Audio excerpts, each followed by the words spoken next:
Comment combattre le doute et grandir spirituellement? Il arrive à chacun de nous de passer par des saisons où le doute s'invite dans notre cœur. Des moments où la foi semble vaciller, où la prière paraît sans réponse, où l'on se demande si Dieu écoute encore. Ces moments sont douloureux, mais ils ne sont pas la fin. Le doute n'est pas la mort de la foi, il est souvent le terrain où Dieu la purifie. Le doute, c'est cette voix qui chuchote. Et si Dieu ne le faisait pas? Et si tu t'étais trompé? Mais la foi, elle, répond même si je ne vois rien, je crois encore.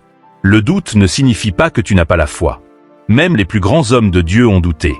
Jean-Baptiste, celui qui avait vu le ciel s'ouvrir et entendu la voix du Père dire: Celui-ci est mon fils bien-aimé, en qui j'ai mis toute mon affection. Matthieu chapitre 3 verset 17. A pourtant envoyé ses disciples demander à Jésus: Es-tu celui qui doit venir, ou devons-nous en attendre un autre? Matthieu chapitre 11 verset 3. Jean était dans une prison, dans la solitude, dans la confusion. Et le doute a frappé à sa porte. Mais Jésus n'a pas condamné Jean. Il a répondu par des actes. Les aveugles voient, les boiteux marchent, les lépreux sont purifiés, les sourds entendent, les morts ressuscitent, et la bonne nouvelle est annoncée aux pauvres. Matthieu chapitre 11 verset 5. Autrement dit, Jean, même si tu ne comprends pas tout, Dieu agit encore. Et c'est là le premier secret pour combattre le doute. Se rappeler que Dieu travaille même quand je ne le vois pas. Le doute se combat par la parole. Quand Jésus fut tenté dans le désert, Satan a essayé d'introduire le doute dans son esprit.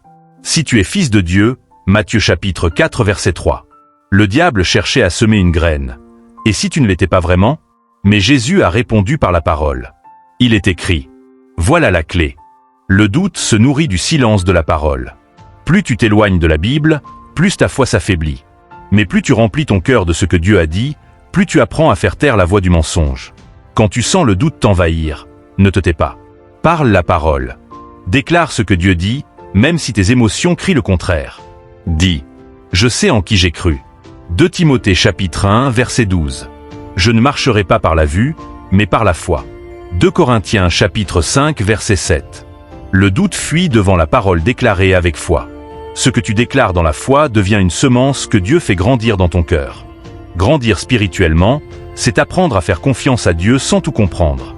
La croissance spirituelle ne vient pas des moments faciles. Elle vient des moments où tu choisis de croire sans voir, d'espérer sans preuve, de marcher même dans le brouillard. Abraham n'a pas douté, même quand tout semblait impossible. Espérant contre toute espérance, il crut. Romains chapitre 4 verset 18. Il n'avait pas besoin de comprendre comment Dieu allait faire. Il savait seulement qui était Dieu. Et c'est cela, la maturité spirituelle. Ne plus s'appuyer sur le comment, mais sur le qui. Parfois, Dieu te fera passer par des saisons de silence pour t'apprendre à lui faire confiance. Tu ne ressentiras rien, tu n'entendras rien, mais ta foi sera testée. Et c'est dans ce silence que tes racines se forment. Une plante ne grandit pas seulement quand le soleil brille, mais aussi dans les profondeurs, là où personne ne voit. Le doute révèle où ton cœur s'appuie. Quand tu doutes, demande-toi: sur quoi étais-je en train de fonder ma confiance? Sur mes émotions? Sur mes résultats? Sur ce que je vois? Ou sur la fidélité de Dieu? Pierre a marché sur les eaux quand ses yeux étaient fixés sur Jésus. Mais dès qu'il a regardé le vent, il a commencé à couler. Matthieu chapitre 14 verset 30. Le doute commence quand ton regard quitte Jésus. Et la foi revient quand tu lèves à nouveau les yeux vers lui. Aucun vent, aucune tempête, aucune situation ne peut te noyer tant que ton regard reste sur le Sauveur. Alors quand le doute monte, fais comme Pierre, crie vers Jésus. Même une prière courte et sincère comme « Seigneur, sauve-moi » peut déplacer une montagne. Dieu n'attend pas de toi une foi parfaite, mais une foi authentique. Grandir spirituellement, c'est apprendre à rester fidèle même quand tu ne ressens plus rien.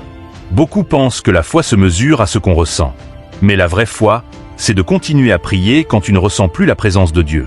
C'est de continuer à louer quand ton cœur est lourd. C'est de continuer à croire quand tout semble perdu. La foi ne dépend pas de ton humeur, mais de ton engagement. Et cet engagement se fortifie dans les épreuves. Mes frères, regardez comme un sujet de joie complète les diverses épreuves auxquelles vous pouvez être exposés, sachant que l'épreuve de votre foi produit la patience. Jacques chapitre 1 versets 2 et 3. Dieu utilise les épreuves pour te fortifier. Chaque tempête, chaque doute, chaque silence est une salle d'entraînement pour ton esprit. C'est là que tu apprends à te tenir ferme, à t'enraciner, à grandir. Pour grandir, il faut nourrir ton esprit chaque jour. Tout comme ton corps a besoin de nourriture, ton esprit a besoin de paroles, de prières, de communion avec Dieu. Si tu négliges ta vie spirituelle, le doute trouvera toujours une porte ouverte. Prends du temps pour Dieu, même quelques minutes sincères. Lis la parole non pas comme un devoir, mais comme une rencontre. Médite-la, laisse-la te transformer. Et entoure-toi de personnes qui nourrissent ta foi. La foi grandit dans une atmosphère de foi. Mais elle meurt dans une atmosphère de peur. Dieu n'est pas fâché quand tu doutes, il t'invite à t'approcher. Quand Thomas a douté de la résurrection, Jésus ne l'a pas rejeté. Il s'est approché de lui et a dit « Avance ta main et mets-la dans mon côté ». Jean chapitre 20, verset 27. Jésus ne condamne pas ton doute, il veut le guérir. Il te dit encore aujourd'hui « Ne sois pas incrédule, mais crois ». Et Thomas a répondu « Mon Seigneur et mon Dieu ». Le doute peut devenir une porte vers une foi plus profonde si tu la portes à Jésus au lieu de t'en éloigner. Combattre le doute, ce n'est pas ignorer tes faiblesses, c'est les remettre entre les mains de Dieu. C'est dire « Seigneur, je crois, viens au secours de mon incrédulité. » Marc chapitre 9 verset 24. C'est accepter que la foi grandit souvent dans les larmes, dans l'attente, dans le silence. Mais à travers tout cela, Dieu façonne ton cœur pour qu'il devienne fort, stable et enraciné. Alors ne crains plus le doute. Utilise-le comme un tremplin vers une foi plus solide. Là où tu doutes, Dieu veut te révéler une nouvelle dimension de lui. Et quand tu ressortiras de cette saison, tu ne seras plus le même. Tu seras plus fort, plus profond, plus proche du cœur de Dieu. Et tu comprendras que la foi, ce n'est pas ne jamais douter, mais continuer à croire malgré le doute. Car nous marchons par la foi et non par la vue. 2 Corinthiens chapitre 5 verset 7. Amen.